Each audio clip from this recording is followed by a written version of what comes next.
Graças a Deus. Podem se assentar. Como anunciamos, nós vamos seguir aqui em Mateus, no capítulo 20.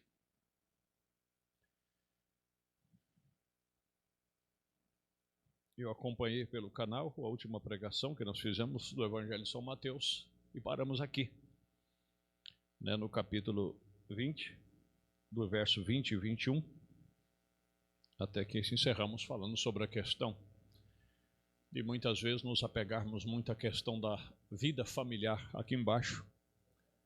E terminamos falando sobre a irmã Hope, que ela estava partindo para o Senhor. E o irmão Brana, desesperado, como eu estaria desesperado, como você estaria desesperado, gritou, até não ter mais força, pedindo que ela voltasse, porque sabia que ela tinha partido. E Deus foi misericordioso e permitiu por alguns instantes que ela voltasse. E quando ela voltou, ela, em vez de ficar feliz, ela ficou triste, porque o lugar que ela estava indo, a dimensão que ela estava indo, estava além do amor de mãe que tinha pelos seus bebês, era além de um marido recém-casado. E é esse amor, irmãos, que nós temos que alcançar. Esse amor fraternal, esse amor celestial, que muitas vezes esses amores daqui de baixo nos deixam com problema, mas esse amor lá tudo suporta, tudo resolve, tudo crê, tudo espera. É maravilhoso,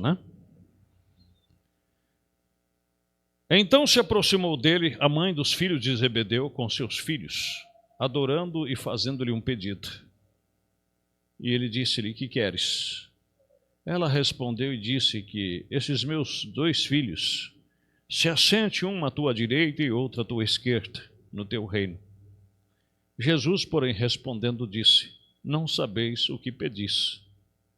Pois vós bebeis do cálice em que eu hei de beber, e ser batizado com o batismo com que eu sou batizado? Disseram-lhe eles: podemos.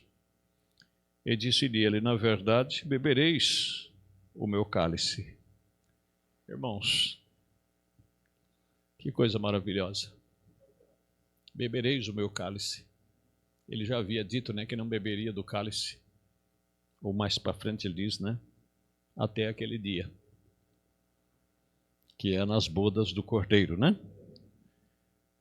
Mas assentar-se à minha direita ou à minha esquerda não me pertence a dá-lo, mas é para aqueles para quem meu Pai o tem preparado. Não sei se você notou esta palavra definitiva, preparado. Não é que o Pai ia preparar, ou ele queria falar com o Pai, para ver quem o Pai iria colocar do lado dele lá. Mas ele disse: a quem o Pai já tem preparado. Ou seja, já está determinado. Se tu és um filho e uma filha de Deus, já foi determinado. Amém, meus queridos? Aqueles que Deus antes conheceu, Ele predestinou. E aos que predestinou, a esses chamou. E aos que chamou, a esses justificou, e aos que justificou, a esses também glorificou. É outra coisa também. A estes justificou. Se você notar aí, uma coisa já feita.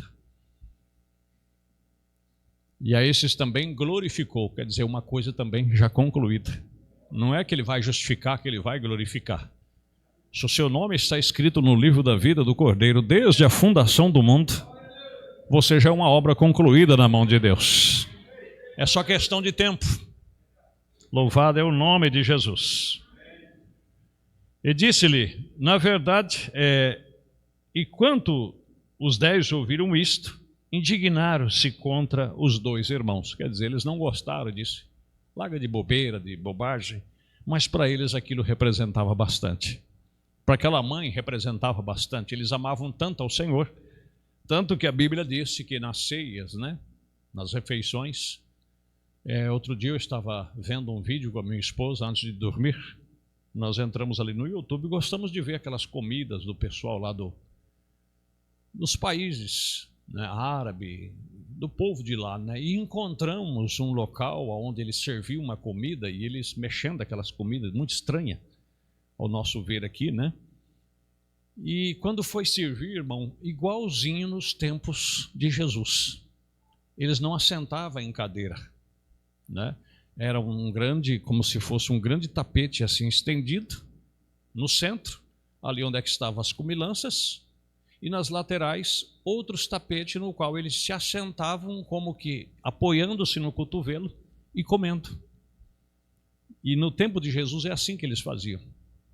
E João tinha por costume, né, de se assentar, e quando eles terminavam ali de comer, que ficavam conversando, o João tinha uma mania de recostar no ombro e no peito de Jesus, né?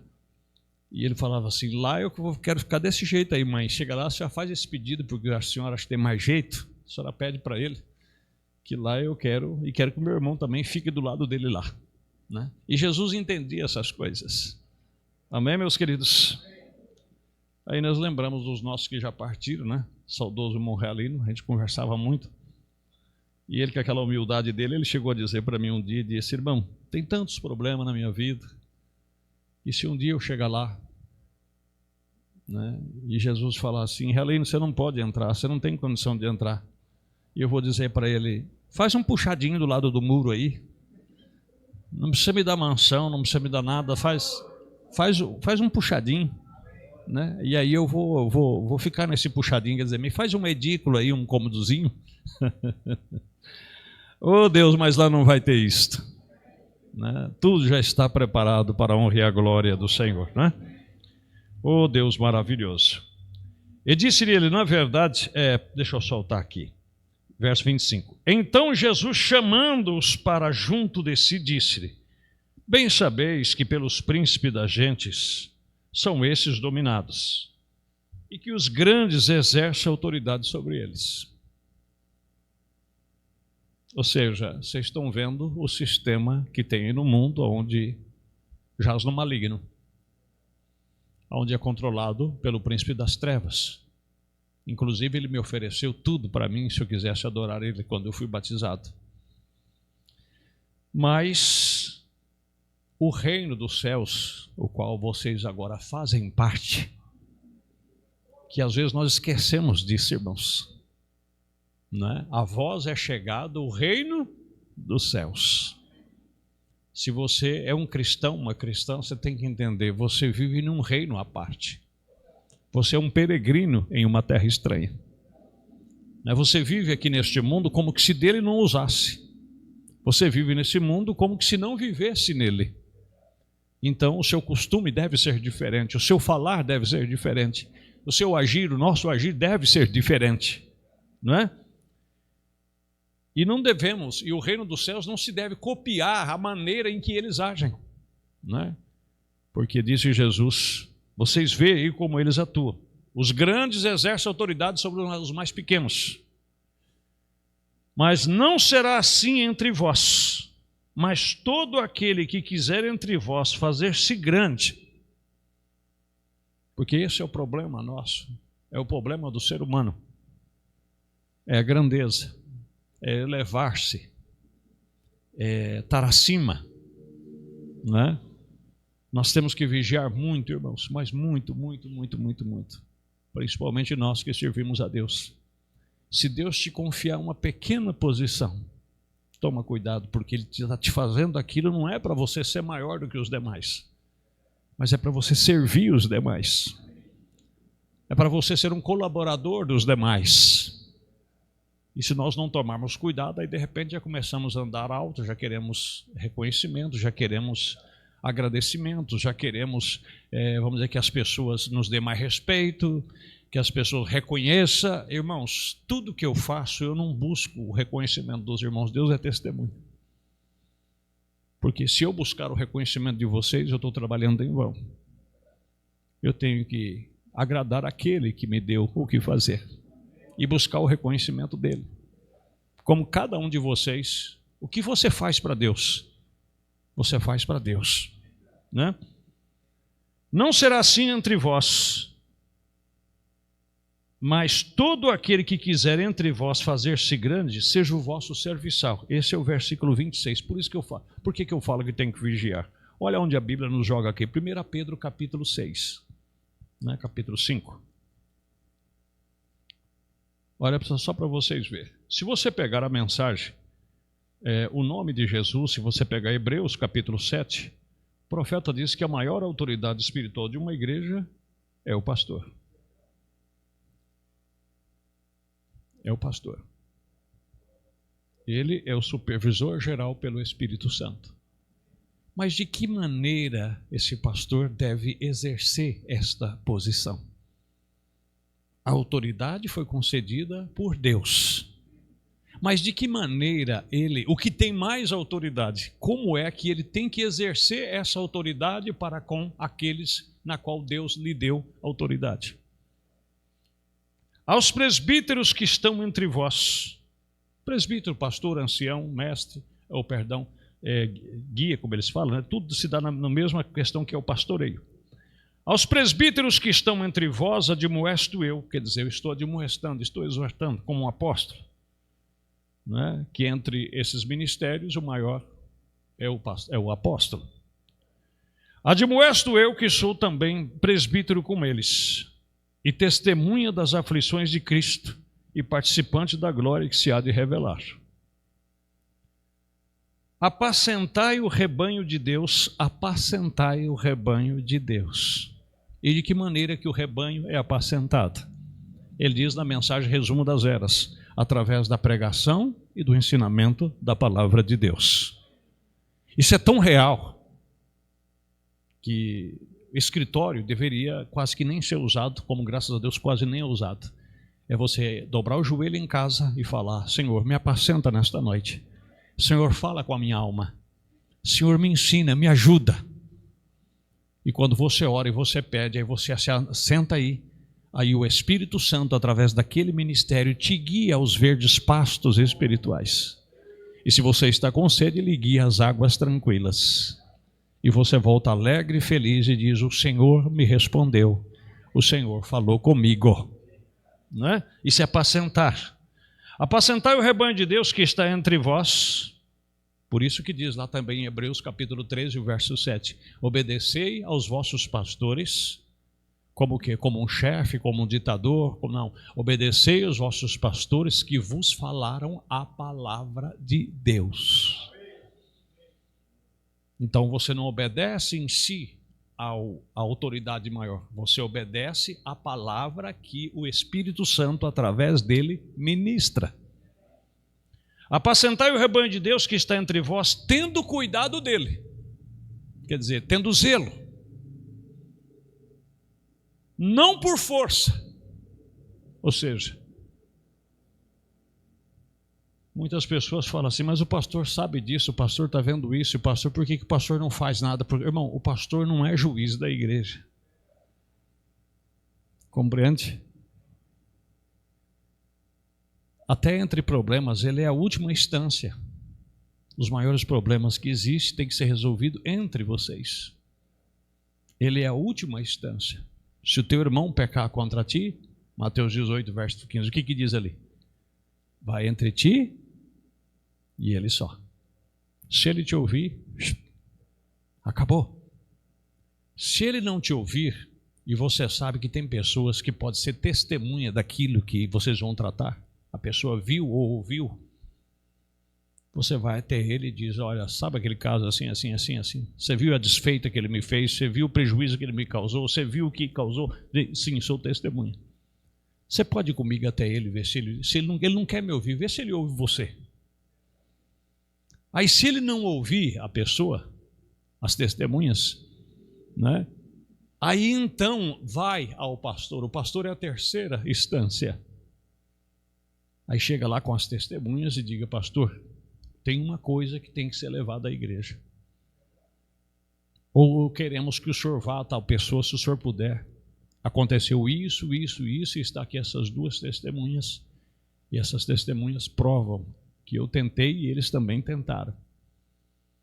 Aí o pastor vai até aquela pessoa e diz: irmão, vamos acertar isso. Estão compreendendo? Mas o que é quando as pessoas não entendem e não têm revelação disso, a primeira coisa que acontece é diz, não, o pastor tem que saber disso. Mas tem que conversar com o pastor.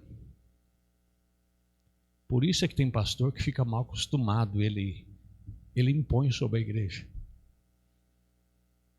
Entendeu? Ele chicoteia a igreja sem dó e se não ouvir ele excomunga do púlpito. Ele te esquarteja de cima do púlpito. Quando, na verdade, ele está ali para ter cuidado do rebanho. Né? Tendo cuidado dele, não por força, mas voluntariamente. Tanto da parte dele, como também da parte do povo, você tem que fazer as coisas de uma maneira voluntária. Não é obrigado a fazer. Não é obrigado a ser cristão, não é obrigado a ser batizado, não é obrigado a dizimar, não é obrigado a ofertar.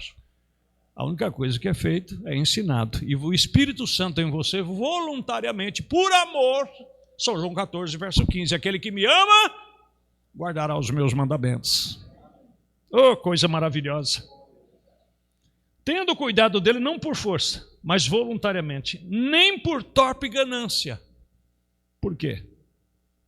Porque Gálatas 6, versículo 6 diz, reparta de todos os teus bens com aquele que lhe instrui, que é o dízimo que você paga. Né? Por isso que eu quero até dizer para os irmãos aqui, né, você que tem o seu dízimo e tem o costume de colocar dentro da salva, na hora da oferta, não tem nada de errado. Mas eu vou dizer uma particularidade minha. Eu, quando era membro, eu tinha prazer de eu mesmo entregar para o meu pastor. Não é para que ele visse que eu era dizimista. Era um prazer que eu tinha. Às vezes eu ia lá no escritório onde ele estava e, não, pastor, só vim entregar o meu dízimo. Era uma coisa que eu gostava de fazer. Agora entendam bem, não estou dizendo que você tem que fazer isso, eu estou dizendo, por quê? Porque aquilo, como que dizendo, esse é o teu salário. Eu dizimo para que o Senhor tenha tempo, para que o Senhor tenha força, tenha meios do Senhor fazer por onde a palavra de Deus chegue até mim. Amém, meus queridos? Mas isso é uma coisa voluntária. E não pode ser por ganância. Porque às vezes, para um Deus deu um talento, para outro Deus deu 5, para outro Deus deu 10. Tem pastor que a igreja dele sempre é 10, 15 membros. E aquilo não tem renda suficiente. Quer dizer, o que os irmãos repartem com ele não é o suficiente para o seu sustento. E muitos deles têm que ter o seu trabalho secular. Né? Ele vai trabalhar para aquilo, porque não é errado também ele trabalhar. Mas a outros, Deus deu mais talento, e aí aumenta o povo. E aí é onde, se não tomar cuidado, por isso é que lá em 1 Timóteo capítulo 3, você vê como é que a Bíblia vai nos jogando de um lado para o outro? Por isso que lá em 1 Timóteo capítulo 3, a Bíblia diz que ele não pode ser ganancioso. Porque senão, se ele pega uma igreja, começa a ter uma igreja muito grande, daqui a pouco ele se torna um fazendeiro, se torna um empresário, se torna um... Né? E aí começa a dar escândalo. Entendem, meus queridos? E se ele é um homem que gosta da obra de Deus, o que ele vai fazer? Ele vai empatar na obra. Né? Glória a Jesus. Nem por torpe ganância, mas de ânimo pronto. Outra coisa também. Nunca ficar, ai, mano, porque vocês oram por mim, porque eu estou cansado, porque... Não, irmão, ou talvez a igreja está toda feliz e ele está lá. O mais animado da igreja tem que ser o pastor. Sabia disso? O mais animado. E vocês não assustem com meus gritos, com o piseiro que às vezes eu estou fazendo, porque eu quero dizer para os irmãos, não sei se eu digo ou se eu não digo, mas já comecei, eu vou dizer. Eu me sinto um homem livre.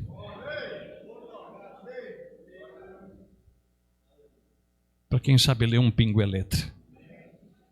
Eu não sinto opressão mais. Eu consigo usufruir dos cânticos, eu consigo usufruir de tudo que vocês fazem. Não estou falando nada contra ninguém, como eu já disse para vocês, nossa luta não é contra carne e sangue. Mas às vezes, se não tomar cuidado, você dá lugar ao diabo e você vem para um culto e você, em vez de torcer para que Deus abençoe o culto, parece que você quer que o culto não dá certo. E aí fica aquela guerra, aquela coisa travada. Entende?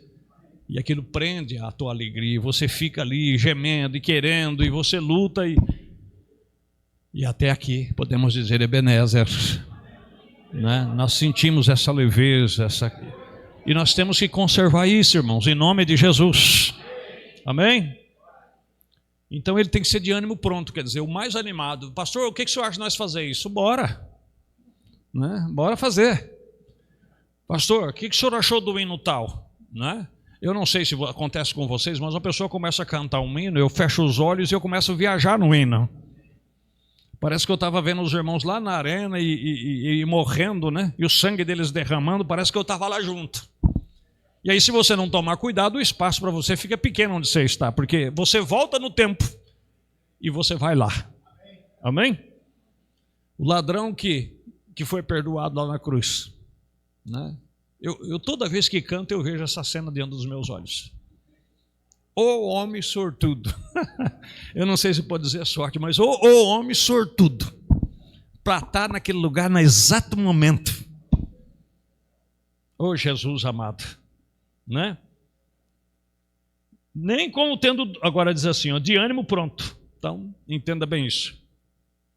Nem, agora e aí entra o homem, agora nós estamos lá em Mateus 20. Vocês vejam que entre as gentes, uns têm domínio sobre os outros. Né?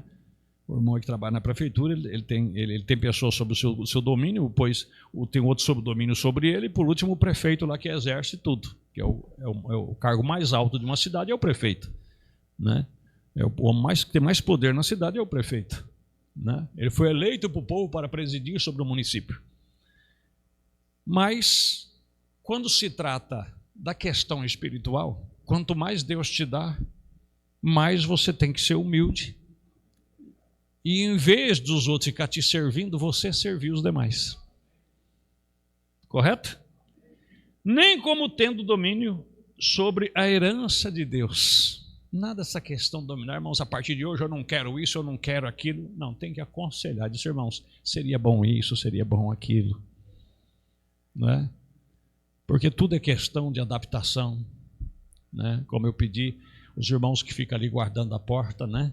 O prelúdio, os irmãos ali, como as cadeiras ficam aqui, e o meu ouvido, eu ouço, eu graças a Deus, eu nasci por nascimento, essa vista esquerda minha, faltando 3,5 graus de nascimento. E só fui descobrir um dia que eu passei pelo médico e nem eu sabia. Agora, esses meus ouvidos, isso ouve pior que um cachorro. Né? Se contar um segredo perto de mim, olha, mexa só com os lábios, porque se você pelo menos resmungar, eu escuto. Né? Louvado seja Deus. Né? E eu aqui vendo os irmãos conversando, eu tenho certeza que eles estavam conversando coisas boas ali. Né? Mas na hora do prelúdio eu pedi para o menino, vai lá, avisa o papai, falar para eles conversar um pouquinho mais baixo. É questão de adaptação, né? Então, por exemplo, a gente pede, não é que manda assim, vai lá e manda cala a boca lá que não estou. Ô irmãos, cala a boca aí. Oi. Né? Eu mando aqui. Irmãos, isso não é domínio. Isso é exercer domínio. Mas pedir. Amém? Irmãos, quando vocês estiverem ali na porta, na hora do prelúdio, vocês têm que conversar alguma coisa que tem que ser conversado. Então, fala o mais baixo possível, porque tem alguém aqui lendo a Bíblia, tem alguém, e vai. Vocês não vê os carros que passam aí, como que a gente ouve tanto? Amém, meus queridos? Então, isso não é nem como tendo domínio sobre a herança de Deus, mas servindo de exemplo para o rebanho. Ser exemplo em todos os aspectos, em todos os sentidos. Amém, meus irmãos? Glória a Deus. Agora, voltando aqui. Em Mateus, não será assim entre vós, mas todo aquele que quiser entre vós fazer-se grande, seja o vosso serviçal. Então, o mais grande no nosso meio vai servir os demais. Né? E qualquer que entre vós quiser ser o primeiro, que seja o vosso servo. Ou seja, no reino dos céus, as pessoas que servem, é as pessoas maiores. Louvado é o nome de Jesus. Mas lá fora não, quem serve? Quem é mais grande, o doutor que assenta ou o garçom que vai lá servir ele? Para eles lá é o doutor que está sentado e o garçom ganha o seu salarinho para lá servir e olha lá se derramar alguma coisa em cima da mesa. Não é? Então esse é o reino que o mundo jaz no maligno. Agora, no reino dos céus, o maior é aquele que às vezes vê um irmão precisando de alguma coisa, ele vai lá, ô irmão, vê um ancião lá que talvez tenha dificuldade para andar, e será que o irmão não está com sede? Né? Aí ele pega, irmão, quer um copo d'água? Esse é o maior. Amém? Vê uma pessoa com dificuldade num determinado lugar, irmão, você quer se assentar em outro lugar melhor? Você quer se assentar assim, assim, assim? Amém, meus queridos? Tem uma criança dormindo, vai lá, diz, irmão, põe ele assim, deita no seu colo, ele vai dar um torcicolo. Né?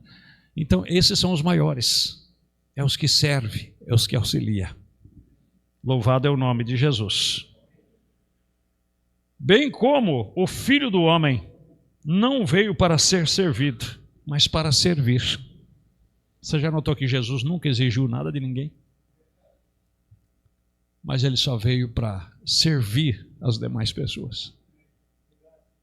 Louvado é o nome de Jesus. Ele serviu todos eles. E para dar a sua vida em resgate de muitos. E saindo eles de Jericó, seguiam uma grande multidão. E eis que 2 cegos, assentados junto ao caminho. Aqui tem outra coisa muito importante, que eu quero que os irmãos aprendam. Por que a Bíblia sempre recomenda? Se você vai lá atrás, em Deuteronômio, capítulo 19, verso 15. Vamos lá? Vamos ver se eu consigo rapidamente aqui.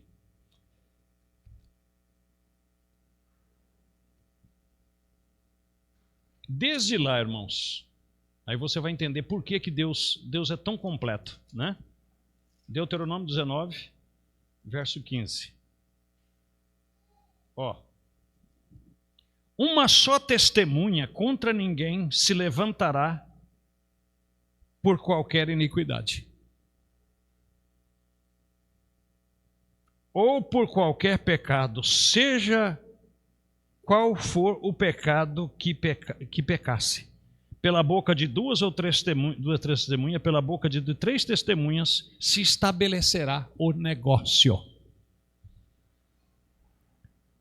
Ou seja, vamos apelar logo, vamos já apelar. Vamos dizer que um homem fosse apacentar o rebanho dele, como eles faziam. E chegasse lá, ele conhecesse tanto o homem como a mulher, e ele o apanhasse a eles em um ato desleal, numa prática de sexo indevido, quer dizer, estivesse adulterando. Se ele olhasse de um lado, olhasse do outro, olhasse para um lado, olhasse para o outro, e não conseguisse ver mais ninguém para poder chamar, para ver também, ele tinha que ficar calado. E pegar o seu rebanho e ir embora, porque mesmo se ele chegasse diante do juiz, agora aquilo era apedrejamento, era morte instantânea. Mas se só ele visse, ele não poderia ir diante dos juízes, porque o juiz ia perguntar, mas alguém viu? Ele disse, não, só eu vi. Mas eu juro por Deus, não adiantaria.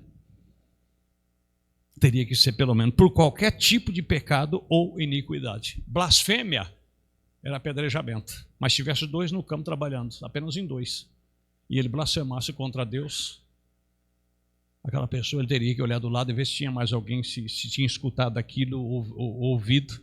Mas se a pessoa dissesse, não, foi só eu que o vi, por qualquer tipo de pecado ou iniquidade, não seria aceito sem 2 ou 3 testemunhas sobre o assunto. Estão compreendendo? Por isso não se preocupe com o desligamento que fizeram do pastor Paulo, porque esse desligamento nunca foi aceito por Deus. Isso não tem base na palavra nem aqui e nem em canto nenhum. Com todo o respeito aos que fizeram. Compreende? Porque tinha que apresentar testemunhas, tinha que ter me dado um tempo, tinha que ter notificado a igreja teria que ter orado por mim, ido atrás de mim, tentado me reconciliar, para depois fazer o desligamento. Não é chegar e dizer, ó, demos 30 dias, porque nem esses 30 dias me deram 30 dias para dar a resposta do que iria fazer mediante a acusação. Aí já disseram que tinham dado 30 dias para mim e eu não me consertei, aí me desligaram. Esse desligamento, irmão, para Deus nunca existiu. Com todo respeito aos que fizeram. Mas não tem base bíblica. Desculpa ter entrado nisso, mas é que caiu, então a gente tem que falar. Amém? Então, se você vê, porque agora, o que tem isso a ver com os dois cegos? Por isso que eu falei que desde lá, você vai lá para Deuteronômio capítulo 19, verso 15, aí você vai para Mateus capítulo 15, verso 18 ao 20, Jesus diz, pela boca de 2 ou 3 testemunhos toda a palavra seja confirmada. Aí você vai lá para 1 Timóteo 5,19, não aceite acusação contra um presbítero, senão por boca de 2 ou 3 testemunhas. Aí você vai para 2 Coríntios capítulo 11, verso 1, Paulo disse, essa é a terceira vez que eu vou ter convosco. E aqueles que dantes pecaram, que não se arrependeram, pela boca de 2 ou 3 testemunhas, eu não os perdoarei. Estão compreendendo? Mas por que pela boca de 2 ou 3 testemunhas? Porque se você notar, nós estamos lendo aqui no Evangelho de São Mateus, não é isso? Presta atenção.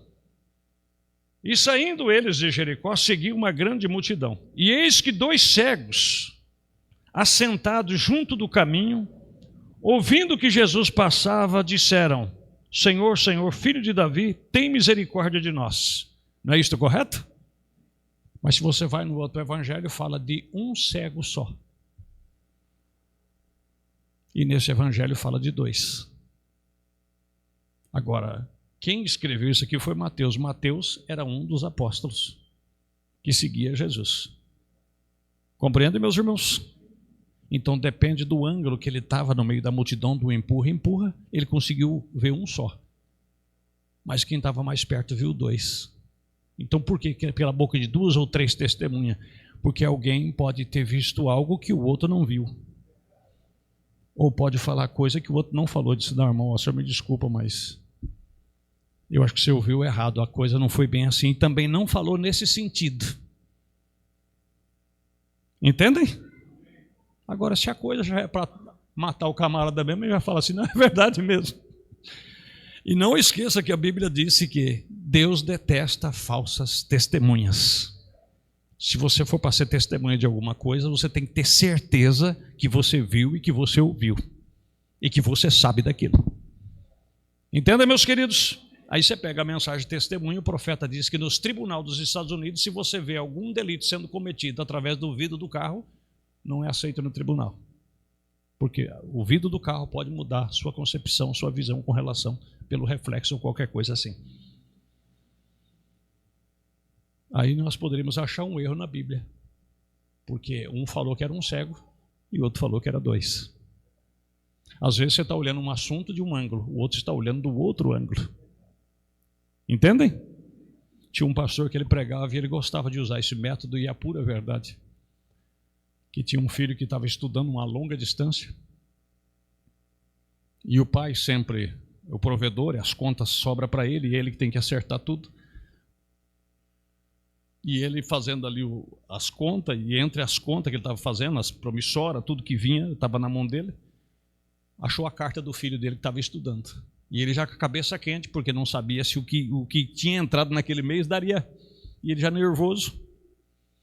Quando ele abriu a carta, tem uma carta de fulano aqui. E começou a ler a carta e o filho dizendo que estava tudo bem e tal, e tal, e tal. E lá pelo final da carta ele diz desse jeito, pai, manda mais dinheiro, porque o que o senhor mandou não está cumprindo os custos aqui. A alimentação, os livros, aqui as coisas estão mais caras. Só que quando ele leu, ele estava nervoso. Por isso que mensagem por celular é um problema. Porque às vezes você fala dentro de um tom, você fala dentro de um sentido e a pessoa entende no outro. Tem gente que não consegue ver vírgula, não consegue ver ponto de exclamação, não consegue ver nada disso. Então ele já lê de uma vez e disse assim, me falou isso. Né? E ele lendo a carta, ele já ficou nervoso, deu um murro na mesa e levantou e disse, está vendo? Eu ralando aqui, eu trabalhando, eu dando duro e esse camarada, pai manda dinheiro, pai manda dinheiro, pai manda dinheiro, quem que aguenta isso? A mãe dele falou assim, mas como assim? Tá pedindo, pai manda dinheiro aqui, pai manda dinheiro, diz que o dinheiro não está dando. Aí a mãe falou assim, deixa eu ver. Aí a mãe começou a ler a carta. E ele se acalmou mais um pouco e disse, não, ele não está dizendo assim. Aqui, ó. Ele falou que está tudo bem, que está tudo certo, mas aqui no final, a vírgula que ele disse, com relação, pai, ao dinheiro que o senhor mandou, né, não conseguiu cobrir os gastos. Né? Se possível, manda mais dinheiro. Aí ela leu do jeito que ele escreveu. Ah, tá bom, mas não tem quem aguenta. Estão compreendendo? Os dois lendo a mesma carta, só que um lendo num tom e o outro lendo no outro. E às vezes eu vejo o pregador lendo a mensagem e ele lê o parágrafo, agora ele está emotivo, ele exclama lendo a mensagem, às vezes até dentro de uma exortação ele faz uma exclamação, mas aquilo é ele. Se você for ler lá na íntegra, você vai ver que lá não tem a exclamação. A exclamação é quando a pessoa levanta a voz, mas aquilo é ele. Para colocar ênfase aonde ele quer chegar, ele usa as palavras do profeta, mas se a gente não vigiar, nós adulteramos a situação.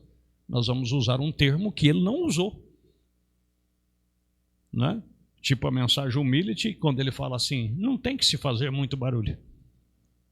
Porque quem consegue vencer-se a si mesmo tem mais poder do que aquele que corre por toda a igreja. Nós pregamos recente, acho que foi em Pirapozinho, né? Nós estávamos lendo sobre isso.